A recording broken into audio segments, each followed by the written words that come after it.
Welcome, everyone, to the Everything Show, episode 980. I am your host, Matrix Lord 212. I'm with Chris. What's up, Chris? What's up, everybody? What's up, Scott? Hello, all. 20 away. All right. What do we got, Chris? So, I think the bigger news that just came out a couple hours ago was that Jeff Goldblum is going to be in Jurassic World 2. Yes. Oh, my God. That's pretty crazy. That is pretty awesome. I love it. Is he a cameo or major role? I don't know for sure. Probably major role. Well, maybe. Who knows? Yeah, that is fantastic. I'm very happy about that. What about you, Scott? Sounds good again. Oh, Mr. Chaos Collector's going to preach his Bible again. Oh. There was also other news, right, with the Star Wars? Oh, yeah. The release date for Episode 9 is actually going to be, apparently, in May of 2019, as opposed to December. I like that. I am not convinced that it's going to stay there. I do believe personally that it's going to move to December. Okay. Yeah. To However, me, I'm sorry. I personally think that it should go to December or November. Yeah. What, you However, got cut, bro? You got cut on there, right? You got I cut got on your cut. thing? Like Oh, I boy. said, I thought I had dry skin. And I messed with it, of course. Bleed all over the place. All right. Yeah. yeah, I don't think it's going to stay in May. I think it's going to move. But I mean, who knows? That they might say, hey, let's keep it in May and start the. There's no Avatar, so why would it need to be in May? Yeah, but I mean, I'm going to be honest with you. If it stays in May, that's fine with me. It's don't have to. Will wait it affect the box office? I don't think so. Probably not. Yeah. Probably not at all. Okay. Indiana Jones is July, right? Yeah, I think of 2020. I think, or Is it 2020? Yeah. no, actually, no. I think it's 2019. Yeah, 2019. pretty sure. Yeah. So that must mean they must have a script ready to go. Oh, they gotta have. I guess they have at least a plan for what they want to do ready. Yeah. I'm gonna be very happy to see Harrison Ford as Indiana Jones one last time. Yeah. I think, if it is his last time. You never know. We also got now. What happened with this Avengers fiasco? Oh, there wasn't really anything too crazy that went on. It was confirmed today that Infinity Gauntlet will not be the title for Avengers 4. Okay. Good. So I don't know. I guess To me, it just didn't sound right in the first place. I guess. Yeah, I don't know. What could it possibly be? Secret Wars? that's what I think it is. Yeah. Yeah. I don't know. I mean, I guess it doesn't really matter as long as the movie's good. Yeah. Who cares Yeah. what it's called? Because like I said, so long as they make a good movie and let the public make it a great one, that's good. So often Yeah, who cares what it's we'll make called? this an extravaganza movie, and then you see it, and you're like, okay, why was there a purple dragon in that turn of the century movie? Yeah. Yeah, whatever. What else is there, Chris? We also got the release date for The Lion King, which is also coming out in 2020, Right. I believe. No, again, I keep saying 2020. Wow. I apologize. Something's happening in 2020. I know it's Kong vs. It's Godzilla. Godzilla versus Kong. Yeah. 2020. I apologize. Right. But we also got some news that I'm not very happy about. Will Smith and Aladdin. No, we got voice actors for Timon and Pumbaa, and of course, Yeah. they had to put Seth Rogen in this movie, Right. God. and I'm not happy about this. I am not a Seth Rogen fan. So he's And Pumbaa? I guess, yeah. You can hear my voice, like I'm He's not. overjoyed. See, I don't know if I could do the voices because I just had pasta rigatoni, and I don't know if I could channel Timon and Pumbaa. Usually I can on spot, but And also, Billy, I I'm going to probably pronounce his last name wrong. Billy Eichner okay. is going to play, I guess he's playing Timon, and Rogan's playing Pumbaa, I guess. Okay. It says that they're I in can say what's happening, what, and they don't have a clue. Who? They'll fall in love, and here's the bottom line: our trio's down. That's our show, folks. Thank you for watching. We just got flagged. Yeah, no, yeah. So he's gonna be the deep voice of Is that what he's gonna be? The deep voice. Hold on. We have to make a correction here. I was right. Indiana Jones is coming out in 2020. Aha. Okay. See, right. I was doubting myself at first. Lion King comes out in 2019. Okay. Lion King. Oh, the Heat's on. Okay, all right. Well, I'm gonna put it on. All right. Okay. So I'm not losing my mind as much as I thought I was. Right. So yeah, I mean, I know that a lot of people like Seth Rogen. I don't. Nothing personal. I just don't like his movies. Right. I like them, but I can't. Like, I'm not full-fledged into them. Like, I can't. Sometimes I'm just not in the mood for them. You know, I got to be in the mood to watch them. You know, I know what I'm expecting, but depends. It's not like I could just watch Avengers every day or something. You know, like Marvel or something. You know, so. All right, so we got that news. There's also, let's see.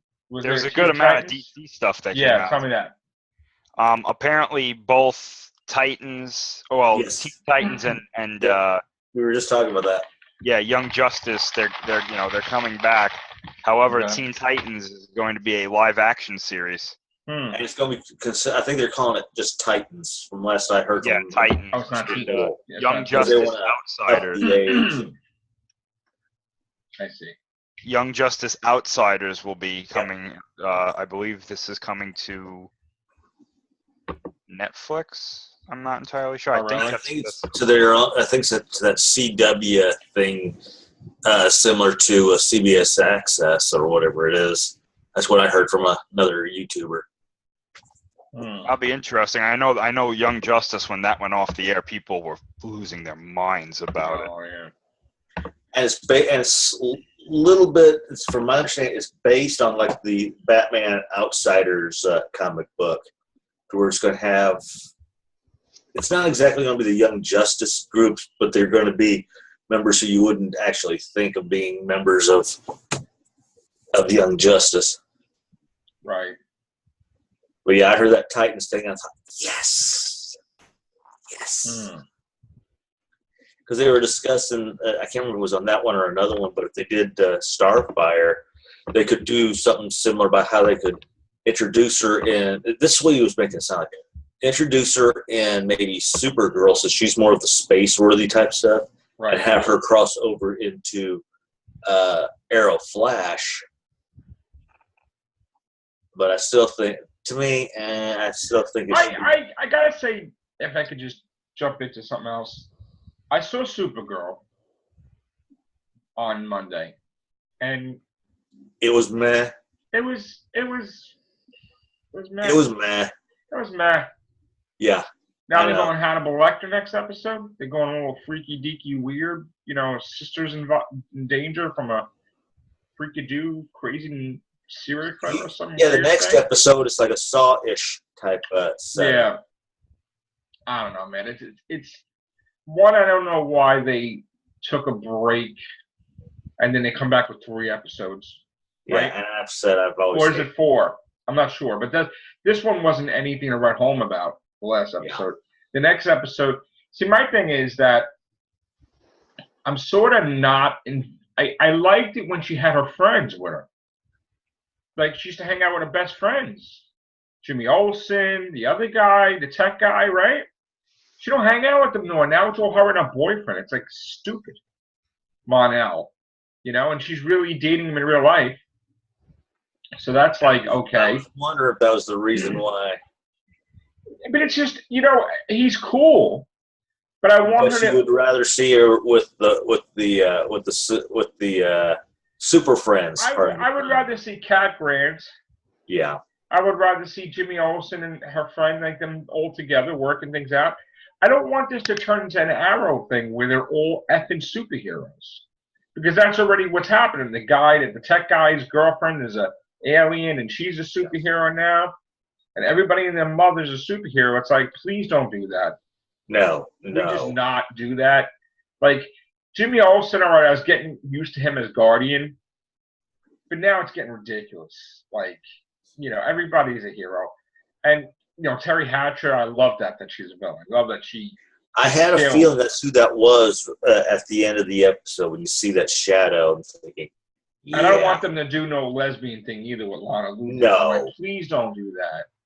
Why does it have to be? We already had a sister. It's just like, it's forced. Don't start getting closey. It's one thing that they're BFFs, but don't make it like they're more than that. Yeah. I'm sorry. It would not make any sense to do that. It's getting old, and it's like a lazy man's writer doing. It's like, let's see, let's put these two together. Why? Just because. I see they getting close to the face How of does the it Noctis, and it's like, come on. Improve on this. We don't need that. Let's just focus on story. So we need a big shocker. Yeah, let's focus on story. All right, Chris, what else movie stuff do you have? This one is going to make a lot of people happy. Okay. So The Rock's been talking about his Furious spin-off rematch with, I'm assuming, Jason Statham. I like that, by the way. Yeah. And he added, this is a quote, "A very, very special shout-out to a certain bald-headed English tea-drinking, crumpets-eating, God Save the Queen singing sumbitch, Jason Statham. One fine day, we will give the audience what they want and fight, and it will be the greatest fight in the history of movies. We will then drink like brothers, and you will as you nurse your wounds, because I'm going to knock your teeth so far down your throat, you're going to have to brush up your ass to brush them. Thanks for trusting me, brother, and cheers to always having fun for the audience."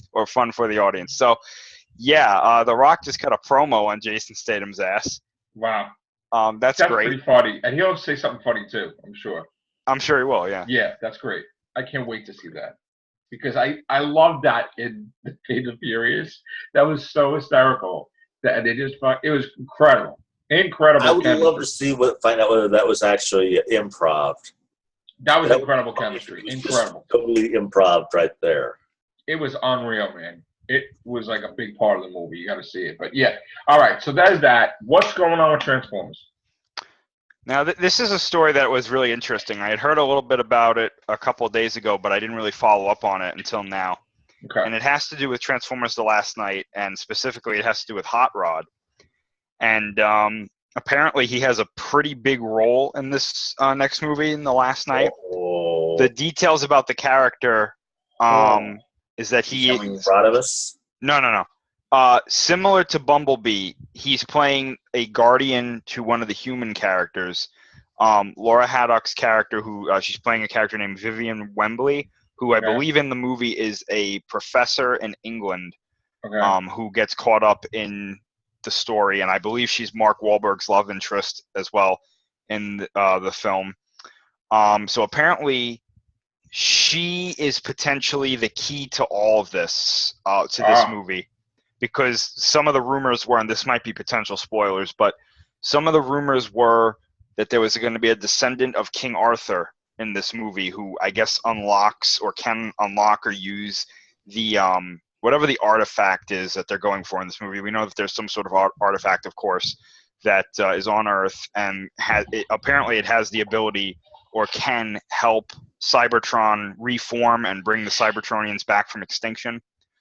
A lot of people are saying that it is a sword, like Excalibur. They're saying that that in this universe there is no magic tied to Excalibur. It's actually a Cybertronian artifact, and the Knights of the time believed it was magic because they've obviously never seen technology like this. Mm-hmm. We also know that in the film, this isn't a spoiler, this was in the last trailer, the Cybertronian Knights were on Earth during this time, and they had an alliance with the Knights of the Round Table. Oh.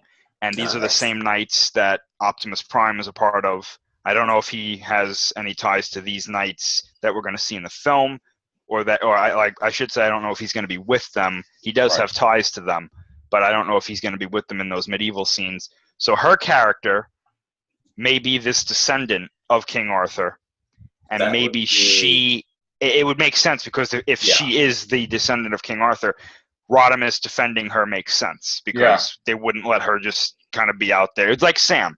Sam was a descendant of Archibald Witwicky with the glasses. They sent Bumblebee to be his guardian. So they're sticking with continuity, and it does make sense. Good. That's good. However, I do not believe that they are going to do the storyline with him becoming Rodimus. I am under the impression that if they do a new Prime, it's going to be Bumblebee. Supposed to be Bumble Prime. No, they'll change his name to something else. It'll be something Prime. Because they're changing. Because aren't they supposed to be changing his likeness as well in the movie? Or they're changing his car or something. They're doing the thing they normally do. GM has a new model of the car, and they want him to be of the Camaro, and they want him to be this new Camaro. We know that's confirmed. However, the interesting thing is that the next Transformers movie, which is scheduled to come out next year, is the Bumblebee spin-off movie, which is apparently a prequel. And a lot of people think that either Bumblebee is going to die in The Last Night to be brought back in 7. Like Goldbug? Possibly, yeah. Or something's going to happen to him that lets us see his story. I personally think that this film's going to end with Optimus becoming good again. He's going to leave the Autobots because he's so ashamed of what he's done. And Bumblebee's going to either be killed or he's going to take up the mantle as the new leader. Right. I don't see them killing Optimus Prime again because we've seen that in the movies already. That won't happen. And it would be pretty bad if he went out as a villain. Yeah, no. That would piss me off. That would destroy everything. And I really don't think the voice actor would even approve of that either. No, I don't think Peter Cullen would be pissed. He's not. No, he won't. Yeah. First of all, when that happened, when I was a kid, I was pissed. When he died? Yeah. Oh, yeah. I couldn't handle. I was upset. I was like, oh. And then in the new version, they had that. They brought him back. That hate virus that came out, and they had to use the energy from the. The Matrix. Yeah, they had to use the Matrix of leadership. You see, it's funny you brought that up, Scott. But before I get to that, I want to just address what Joe said. You know that in the G.I. Joe movie, they actually had to change the ending because of the reaction where Optimus Prime died. They were going to have Duke die in that movie too, and then apparently they edited the ending to say that, oh no, he's not dead. He just woke up in the hospital. Yeah. But to go back to what you said, Scott. You got the touch, dude. Yeah, exactly. I always thought that the Hate Plague would be a great movie if they put that in as a plot of one of the movies going forward. I think that would be an awesome plot. Not do it like they did in the cartoon, because in the cartoon they got a little ridiculous. But they could do it. They could have it set up to where it's actually. Damn, man, it's lightning out there. They could have it set up to where it's coming through like computers and I hate saying it, coming through the internet. That's how it affects people. Right. And Soundwave, and they could have it set up to where Soundwave is sort of the basis of it. To where I love Soundwave. They can't use Soundwave. They should be. They killed him off in the third one, which I think was a huge mistake. Yeah. But no, I agree with you. I think that they could do it where it affects both Cybertronians and humans, and it becomes like a race against the clock to kind of find like a cure or something like that. I think that would be a great movie, because in that you could potentially have the Autobots and Decepticons working together. Yeah. Because they would be like, oh, we're screwed. Like if we don't. I always thought that it would be cool if Unicron was kind of like the source of that. Like on some planets he devours, but other planets that have life that interests him or something, he infects them and they become like his slaves or his soldiers or something like that. I think that would be really cool. And who knows, we might see that in the future, because I know that now they have a big thing where they're taking stuff from the cartoons and stuff. Yeah. I got to tell you, I love that Transformers is up off the ground with having 6, 7, 8, Mm-hmm. I just wish that G.I. Joe was there too. Like just where it was so established that they were up to 6, 7. Because I got to tell you, growing up too, I loved G.I. Joe, you know? And even when it got later on. Yeah. I got that very first comic, which the Real American Hero thing is based on. I mean, I love that. I loved when they had their movie, G.I. Joe movie. I didn't like it because my favorite character, the favorite villain, was Cobra Commander. So when they turned him into like a friggin' snake, I was pissed. And then they do that whole Cobra Law shit, and then Serpento, and then he came back to normal. But I didn't like, the resolution to it that he was a snake, like he wasn't human, that he was an alien or whatever the hell it was. And getting back briefly to the Transformers thing, they had this that new Transformers section with Rodimus Prime, and this is the only human episode. That was him in that. I know, that was Cobra Commander. Yeah, he's like Cobra, and he coughed. That was the greatest thing. Yeah, and to me, to this day, that's he kicked their ass. Still one of my favorite ones. He kicked their ass, all of them. That was great. I was dying for a crossover when I was. So I wonder if they're going to do the headmasters for Transformers. They are, yeah. There's a character in The Last Night who's apparently a headmaster. What? And the he's a little bit different from what we saw in the show, because I never really watched that one, so I might be wrong about that. But in this version, the headmaster unit is actually a separate character. Right. And then he combines to the body. I think the character's name is Cogman, and I think he has something to do with Anthony Hopkins' character. I think very interesting stuff. Is he gonna become like a Transformer, Anthony Hopkins, or something?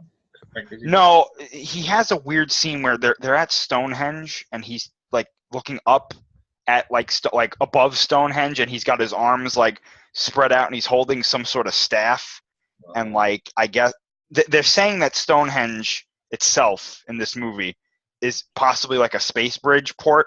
Yeah. Oh, Stargate. Or something like that. Yeah. Because in what I find really telling is I don't think it's a space bridge. I think it's a time bridge. Because you see one of the dragons, Dragonstorm is his name. You see him fighting Optimus in the trailer. Right. But it's modern day Optimus. So it's weird. Right. All right, so we got a lot of stuff to hit today. A lot of news, huh? Yeah. And the Kingsman, I like the trailer. Yes. That's an awesome trailer for the Kingsman. I love it. Frank Sinatra, it was a nice touch. All right, guys. Thank you very much. Take care. Bye for now. Ciao.